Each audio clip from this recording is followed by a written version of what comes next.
I think we need to get up and watch out because Chris Hansen, the human plow, 1/6 horsepower, is coming along. He's going to show how we started clearing this field.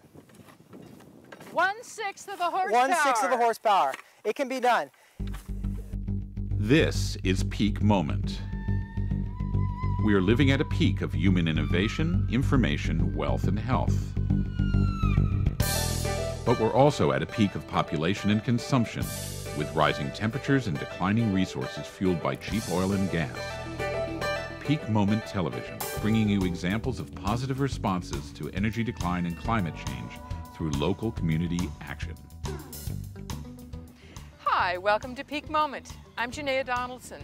I'm in the beautiful town of Willits in Northern California at Brookside Farm with my guest Jason Bradford, who is a biologist and a research fellow with Post Carbon Institute and a fairly new farmer.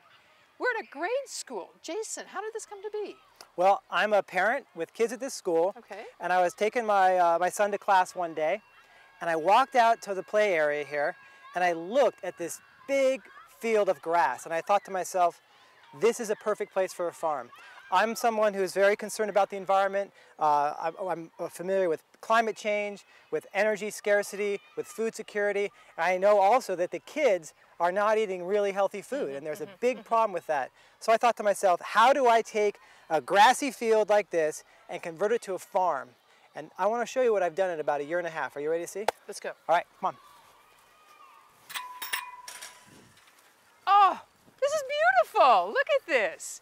Peas and poles. Huh. Yeah, fun for kids right off the bat. So this is our perennial section. You enter the site and immediately you see these plants in the ground. This is a strawberry patch just planted this spring, and this is going to fill out, cover really well. We have strawberries coming in right now. Why don't you come around here and let's get some. What we have is a maze-like design. So the kids come in, they love running through these little paths, and there are even these things called keyholes. You can squat down in, find a strawberry. Yes. They're delicious right now. And the idea here is that these crops, this doesn't have to be tilled, this soil here. We have not just strawberries, we have Jerusalem artichokes, great calorie crop. These get 8 feet tall, Woo, super what biomass for the fun. compost. These are pretty. These are tree collards, perennial greens. They are delicious all in fall, winter, and spring. And the idea right now is that we are developing a local food system, an example, a model for how to get food from this site to people right out there. And we've started at this school in this collaboration with people in the community. It's called a community-supported agricultural system. What these folks have done is they've signed up, they've paid money ahead of time for a weekly basket of produce, and we're in the process of harvesting right now the crops that were planted this spring. So I want to introduce you to somebody. This is Christopher Hansen. Hi, Chris. Nice to meet you. Chris is an energy farm development specialist for the Post Carbon Institute, and we are getting the baskets together for our CSA program. Okay. Yeah, so check these what are you out. doing here? We got some snap peas. All right. Sugar beets. Ah, love them. They're beautiful. Yeah. They're beautiful. We also, And tasty. so we have we've harvested quite a few for today for our members. And under here we have radishes. Aren't those beautiful? Oh, they're gorgeous. Yeah, a good deal of Can I- radish. can I? Yeah, Go for please, please. They're sweet. Fresh radishes are nothing like you get in the store, I tell you. Here we have over 4 pounds of spinach. I need to stop. I've never And- had a and- radish that isn't so, that is sweet. It's not harsh. It's I'm sweet. used to one that I don't like. Yeah, This is wonderful. they're often too strong, but not these. Yeah. Fresh. So more greens in here, some fresh lettuce greens. Aren't those beautiful? A little spinach on top. Spinach. Yeah. Red lettuce. We mix it up. Looks really colorful. How beautiful. Right. Yeah. And under here we have kale and chard. Those are chard, beautiful red chard. Oh, these are just fabulous. Oh, people are so fortunate. I mean, you're harvesting it today, and they'll get it today. Yeah, they'll get it this afturnoon. Wonderful. So we got to keep it Can't cool beat in these that. baskets. And so this is the section that has our greens, things like onions, things like beets, these radishes, turnips. And what I want to show you next is how we got from this grass area here, this field, to starting to grow food. Okay? Let's go. So let's I'd move love over to. there. Here we are sitting peacefully, relaxing in the former center field of this Of a old baseball baseball diamond. Yes, exactly. And this is now Brookside Farm. And what we have to deal with is the fact that we have this really rich, thick sod, this grass, and see how tall it is? It's perennial. And one of the concerns we have is the energy input to agriculture. The fossil fuels used to do things like clear land. Because normally you just get a little gas engine tractor and what you do Yeah. and pull it out. Boom, in a day you knock it out. Now, how can we transition away from that model of agriculture? How can we do that with human power, with low fossil fuel or no fossil fuel inputs? That was one of our key questions. And we're working at an acre scale, so we thought, this is manageable. So what we wanted to do was select tools that would be efficient. It's not easy to do with a shovel and regular hose. Hard. So clayey soil. Right. Yeah. I think we need to get up and watch out because Chris Hansen, the human plow, 1/6 horsepower, is coming along. He's going to show how we started clearing this field. 1/6 of a horsepower. 1/6 of a horsepower. It can be done. This is called the Swiss Glazer hoe. And what he does is it has this blade on the bottom here, and it basically cuts the sod off. Oh. Yeah. And I help rake it away. Okay? And what's really neat about this is that the force he's applying goes right there where the blade is. You see? Yeah, and so it's really efficient. And he's able to take these thick, heavy clods off. Wow. Now, wow. And it's not turning the soil tremendously. It's not, disrupting the soil. It's getting the roots out, though. It's getting the roots out. So this grass now is gone when we do this. It's gone. And we're actually clearing this quite effectively. This is the last section we have to clear. We've been manually clearing this section using these techniques and able to keep up with our planting schedule, and we're already harvesting. So, hey, it's work. We're going to sweat out here a little bit, but we're getting in shape. We don't have any gym fees, and yeah, we have healthy sunshine. And the sunshine. Exactly. All right, we're having lovely. fun. We're having fun while we're doing this, and we're tired at the end of the day, and we relax and we kick back. But we've done good work, and so we're really happy about this tool, and we think that it is manageable to have human-powered agriculture that's not just horrible grunt work. Now that you've seen how we clear the sod off, we're going to show you the second step in this process of getting it ready for planting. I want you to see something here. Bend down for a second, and just tap onto that. That's hard. It's hard. Yeah. All right. You try to put a baby plant in there, a seed. It's going to have a really hard time getting established. And so, a key for soil when you need to get new plants established is to have some tilth. That has some fluff. Tilth. Yeah, it has some sort of fluff. It has some depth of movement to it, because these baby plant roots are going to have to enter that and extract nutrients. You also want to have the ability for water to be able to penetrate and the roots to be able to follow that down. If water lands here, it's going to take a while to get in. If it does at all. If it does at all, right. I imagine it's like concrete. So it's aeration is really key. But we want to aerate in a way that also maintains some soil structure, because these soils have layers to them. And there are also organisms that are living in that soil like earthworms. We don't want to chop them up and kill them. So we're also trying to find the right tool that helps us aerate while maintaining a good, healthy soil. And so Chris is demonstrating this tool. This is a broad fork, and it's got these tines on it, and he jumps on it, rocks back and forth. The tines penetrate the soil and lift, and we just move along with this is it about 2 foot wide broad fork we have here, Chris? Yeah, we have a 2 foot wide broad fork, exactly. We really like this broad fork because it's pretty light. There are many models of these, and sometimes they're called U-bars. And we like this one because it's light. You have to lift it up and put it down again and again, and that can get really tiring. So this is one of the most time-consuming parts of our cultivation, is actually the broad forking. Looks to me that anybody who wants a little bit of exercise, don't come to the gym, just come here and work with the broad fork. Yeah, it's you actually use your weight for the most part, and you use the leverage, right? Yeah. So this is not a backbreaker. This is, again, not something where you are stressing like your a body shovel. tremendously with a shovel and bending over. So the key is to have good form with this, and your stretch and do your warm-up, and get the soil a little bit aerated, but this is not quite enough. So what we're going to do next is we're going to show you what we do after we get some aeration and lift to the soil, all right? Okay. Well, now that we've attached the 3-tine cultivator to the back of the wheel hoe, it's time to complete the third part of the bed prep methodology. And so after we've broad forked, we still have big chunks to work with, and it's still not ready to put plants or seeds into the ground. And so I'm going to cross-cut this, a typical tilling practice, cross-cut, and in preparation of the seed bed.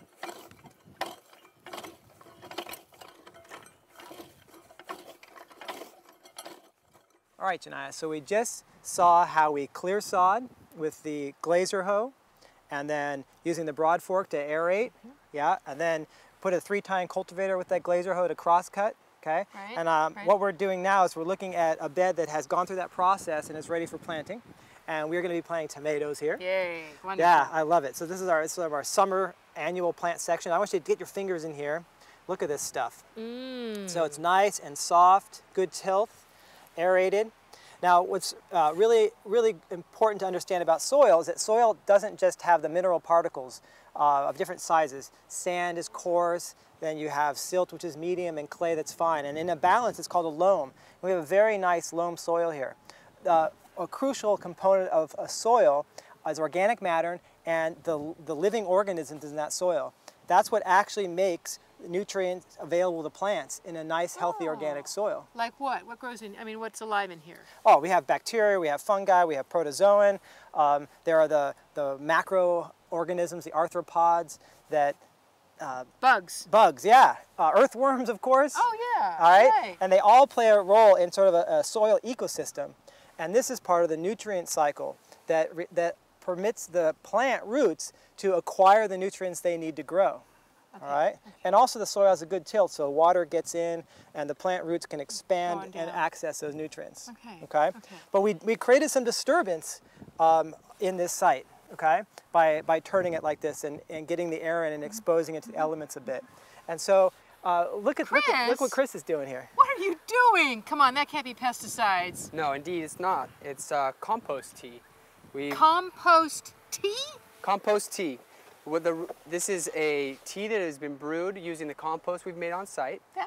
And we checked to make sure there was beneficial organisms in the compost. Those things we were talking about. Yeah, good bugs, good stuff. Good bugs, indeed. And so we brewed this tea overnight with using air bubbles to give it plenty of food for the nutrient mix we added. The oxygen in there. Yeah. And so the nutrient mix that was added was soluble kelp and fish hydrolysate, humic acids, and alfalfa meal, powdered whey, because I'm trying to brew a bacterial brew. Oh. And the bacteria love this sugary. So you put the whey in, it has some sugar in it for them. And azomite clay, which adds micronutrients.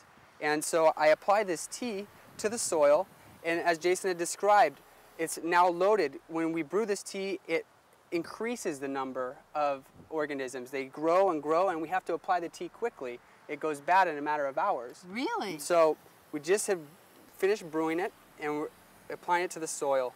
And what it does is it inoculates the soil with more microbiology, the correct biology, and it participates in that nutrient cycling that Jason explained earlier. So you're making happy yummies for the bugs. Absolutely. And we're going to be planting these things into these tomatoes into a soil that's alive, and that's what's critical here. And it forms a beneficial interaction in the rhizosphere of those tomatoes. What's a rhizosphere? It's the root zone. Ah. And the tomatoes are more bacterial loving plants, and so this is what we're feeding the soil, making these interactions, the symbiosis in the soil. Compost tea. That's great. Yeah.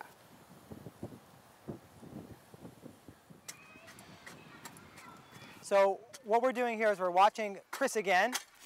Chris is hilling potatoes now.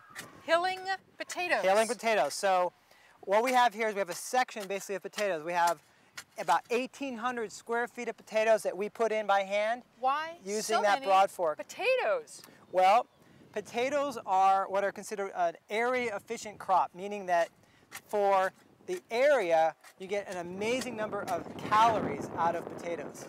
And so part of our interest here is, as an energy farm, is energy includes food, and not only do we need to be efficient at our input of energy, but we also want to have a good return on that in the energy output in terms of food. And potatoes are great at that. So this 1,800 square feet of potatoes, we expect to get between 1,500 and 2,000 pounds of spuds out of the ground. Now, Wow. this hilling process is really important because potatoes only form those tuber-like critters. The little nodules, right? Yeah, that right. grow into those big spuds. They only form them under the ground. Now, what we do is we start by digging kind of a trench. Yeah, I see. Yeah. Yeah. And we bury the seed potatoes, call it a small piece. And as the leaves come up, we then put more soil on them. And then they'll come up out of that soil we've hilled, and more tubers will then form along that. So by the end, the high points here will become the low points, and the low points become the high points. And you're building big potato hills. You'll have this big, deep column of soil in which potatoes are forming, and then big greens coming out above them like this. And so you're going to have layers and layers and layers of potatoes in your Yes. in your potato ridges. Yes, that's the Ooh. idea. But it's work. We have to come by. We have to keep up on this, and every day we do a little bit more, covering more that comes up, covering more that comes up. So just keeping on top of this is a really important chore. We are here now in our corn, bean, and squash section. You know? Sounds like the Southwest Native Americans. Yeah, the Three Sisters. And in front of me is a corn mound, and right there you've got a squash one. So this is the time of year to plant corn. Just about a week or two after the last frost, and we're putting in this stuff called Black Aztec. It's beautiful corn, and what it can do is it can be a sweet corn when you get it in time, and you let it go, it'll be a nice flour corn. And it's white when it's a sweet corn, and then it turns black. So it's also a really beautiful, beautiful variety. We're going to be harvesting the sweet corn along the perimeter and let this go into flour corn in the middle. What we're also demonstrating here is an alternative to that bed prep method we were showing before. So the mounds, in a sense, we build the mounds, and by building the mounds, you create that That's where your fluff, soft soil the is. soft that you- soil, that they can and it go yeah, into. it's still So the hard here. soil. Yeah, yeah, Right. yeah. So we're Why going do to start you plant the corn and the squash and the beans all together? The corn provides a vertical structure and a stalk, and that's important for a number of reasons, and that allows the beans to climb. So you plant the corn first, and you delay the planting of the beans and the squash because you don't want them to climb over this baby corn, essentially. Okay. So about a week or two after I plant this corn, we're going to be planting those. And what's important is that in contrast to potatoes, which give you a lot of calories per area, what corn is a lot of calories packed into small packets or weight. They're low water, they're easy to transport, easy to store, and there's a lot of calories in corn, but they take a lot of area to get that calories.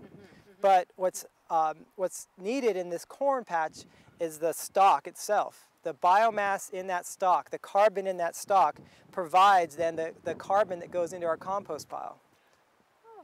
And this is actually built partly out of a compost pile we made. We mix compost with soil and we build these mounds. So this mound is very fertile, and it's going to then regenerate the fertility of a compost pile by having this big stalk coming in it. They go back into the compost pile. Exactly. So it goes around all full cycle. Yeah, and the bean crop, of course, is a nitrogen-fixing legume.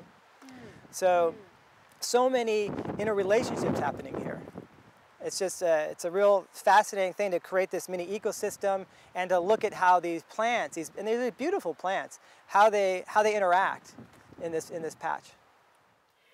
Chris, I noticed that all the signs say energy farms, and I wonder what that's about, because sure there's food energy, Indeed. right, like corn and potatoes, but is there more to that? It says reliable, renewable energy for a post-carbon world. What's that? Well, an energy farm is a farm that dedicates some portion of its land to growing an energy crop or producing some form of energy in the form of electricity. So in this, So you mean energy like like gasoline energy or moving energy and electricity? there's energy comes in the form of fertilizer even, it comes in the form of electricity, it comes in the form of biofuel. And so an energy farm is a farm that not only in addition to producing food in human energy, produces these other types of energy. And so here we are at our highlighted energy crop for Brookside Farm, and it's called sweet sorghum. Sweet sorghum. Yeah, Dale Okay. sorghum specifically. Here's the seeds of it. Okay. Okay, little seeds, little bird seeds. Yeah, this is a crop from North Africa, actually is where it originated, and it's a very drought tolerant. Oh. It's a cross between corn and sugarcane. It's in the corn family, but like sugarcane, the stalks can be pressed and sweet juice is extracted. And that juice can be converted to ethanol if we choose. Which is a fuel. Indeed. And we can also use it to make syrup. This is a crop that provides stacked functions. See, what we're looking at when we talk about biofuels is sometimes there's that issue, well, aren't you going to grow food or are you going to grow fuel? You know, we don't want to take food away from people that are hungry because it's so important. And indeed, that is a great question to ask. And so crops that provide stacked functions help relieve that tension where they can provide both food and fuel. So you're not saying that when you press the sugars out and you can get ethanol, that it doesn't take away the whole plant? No. There's other parts of the plant or whatever left over that can be sugars? Well, yes. Syrup? You can convert it to a high-calorie syrup for human consumption. There's also the sorghum produces a grain head, and so that can be threshed and used for animal feed or human consumption. And other functions that this provides is it adds biomass that we can use for our compost as we return it to the land. We can use it as a mulch. We can use to keep the water in, moisture in the ground. We can use the stalks as a mulch, and after it's pressed, it can also be fed to livestock. And we can even press it into little briquettes if we wanted to. Press the stalk down and make them into briquettes that can be dried out and burned. So there's many. So it becomes a heat source. Yes, and another energy source. Well, yes. In that case. Yes. So this is what we're looking at with small scale biofuel production, is trying to relieve that food versus fuel tension and look for crops that provide multiple uses. So sorghum here is an example of that. Another crop we have on site is Jerusalem artichoke. And we saw that earlier in the perennial section. And that crop provides a tuber that is a starch-rich tuber, and that can be pressed and you can make ethanol out of that. No doubt you can eat it. The stalk provides a possible fiber feedstock, as well as Jason explained earlier, a carbon source again for composting. This is very important. Chris, how much land are you allotting for the sorghum? This section takes up approximately 3,000 square feet. And so how much energy, how much ethanol can you get out of that? Using conservative estimates, about 20 to 25 gallons of ethanol can be expected. 25 gallons. How much energy? I mean, most people think about gasoline, and I know ethanol has a different ratio of how much energy you get back out of it. So what would you do with that? I mean, how much could you get done with that ethanol? Well, it's intended for local use. We would use it to support crucial farm infrastructure. As you've seen, we're not really reliant on fossil fuels or dependent on fossil fuels. None so far that I can see. However, there are certain applications where they would come in handy. We talked about those sorghum stalks, and we talked about this Jerusalem artichoke stalks and the sunflowers we're going to have and the corn. These could all go through a chipper and put them in a form that would be much easier to compost. And they'll compost faster. Indeed. So that would use the ethanol in an engine that would chop it all up? Yeah. Ah. And so, yeah, we're looking at a local biofuel system where the fuel created is not transported to other places. It's for local use, and especially to back up farm infrastructure. No doubt, you won't be able to fuel your Honda Civic to, all the way down to Los Angeles, indeed. And we are looking at ways in which biofuel can be efficient to make, where the energy invested matches the energy returned. Yeah, it's a real contrast to big business, big agriculture that's planting all the huge cornfields in the Midwest, and that's taking away from what people could be eating. Absolutely. Earlier this month, in May, the United Nations came out with a report warning against such things. Careful, don't divert your wheat, don't divert your corn to biofuels, because people are no doubt going to go hungry. And so what that's suggesting is not that biofuels should be cut out, and they're an alternative in a basket of alternatives as we face the future. And it's the scale that's important. And we want to see, if we create a local biofuel system for local users, do we get more energy out of it than we are able to put in? And so this is part of the experiment we're running here at Brookside Energy Farm. Be interesting to see. Yeah. This is beautiful. It looks like wheat, maybe? Well, we What is actually have a number of grains here. You're looking at triticale, some barley, and we have a mixture here of grains that were sown in the spring. And this is our dryland demonstration area. Dryland. Yes, it's farming without irrigation. A big energy component of agriculture is the irrigation, pumping water out of aquifers, distributing it, spraying it. And in an energy scarce world, we need to perhaps revert back to some dryland farming techniques. And actually most of the world's agricultural land is in dryland farming. And a lot of crops, really familiar crops, do well in this circumstance. So the small winter grains, we have wheat, barley, oats, rye, triticale, and some legume crops like lentils and chickpeas. And so you plant them, when do you plant them? We plant them in the early spring. Well, there's still some rains coming. Yeah, or late winter actually, and the rains are coming, and the seeds germinate when you have a warm spell and the soil's wet, and this happens. And this provides good food. These are common grains, and provides also, they'll be tall, and it'll also again be then good carbon for the compost pile. Will you need to irrigate this during this, water this during the summertime? We're not going to do that at all. If we did, we might get higher yields, but again, we're looking for reducing our energy input to the system. Okay. It's so beautiful. You've got flowers, you've got fruit trees. Tell us about it. Yeah, beauty's a big part of it, I'd love to show up in some places gorgeous like this. And this is our food forest. Food forest? Food forest. Well, look behind us. This was a forest. This land we're on was created by this riparian forest and the creek and the patterns of the flooding and deposition. And in a sense, we're creating a section of the farm that is mimicking a forest, but is geared towards the production of food. So you've got fruit trees that will be the new forest. Yeah. What are you going to grow? What fruit? What do we got here, Chris? We have cherry trees, Yeah. mostly trees that are suited for this area, apples and pears especially, plum trees in the back, and some persimmon, and also peaches. Yeah, and there's a fig up there too. Oh, wonderful, wonderful. So I'm sure that this forest, your forests, are going to be very happy to see what's growing here. Yeah. As well as your community, as well as your fuel, I think you've got a fabulous experiment going. Thank you. We wish you well. Hey, Thank you thanks for a lot. doing it. Yeah. You're watching Peak Moment, community responses for a changing energy future. I'm Janaea Donaldson. Join us next time.